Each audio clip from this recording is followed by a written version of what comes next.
রানাদা কি ব্যাপার, তোমাকে ঘিরে আছে কেন? সবটাই তোমাদের ভালোবাসা, ভগবানের আশীর্বাদ, কিচ্ছু না। আমি কেউ না দিদি, সবটাই তোমরা দাদারা, সব এরা এসেছে আমার সঙ্গে ছবি তুলতে।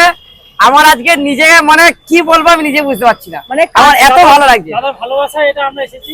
বাহ, আমার এত ভালো লাগছে আমি কি বলবো বুঝতে পারছি না। দাদার দোকানে খাবার খেয়েছেন? হ্যাঁ, খুব ভালো। দাদার উনি ভালো বানায়, দাদা মুখের মধ্যে তুলনা হয় না।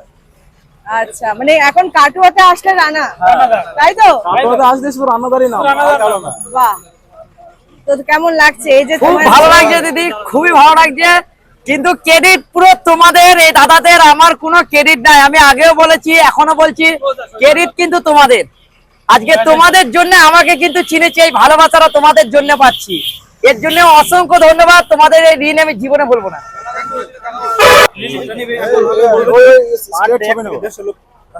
এই তো দাদা, এই তো দাদা, কি করছো? এই দাদারা এসছে ছবি তুলতে, ছবি তুলছি। তোমার ফোন পে কাটাতে ফেস ভ্যালু বেড়ে গেল নাকি? তা বলতে পারবো না দাদা, আমি কারোর সঙ্গে তুলনা করি না, কিন্তু আগের থেকে অনেক বেড়েছে।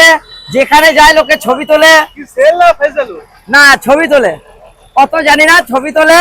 তারপরে সবাই একটাই কথা বলে, এটা থালি এসছে, কাঁসা থালি এসছে, কাঁসা বাড়ি ঘুগনিওয়ালা এসছে। আমার খুব ভালো লাগে দাদা। আচ্ছা।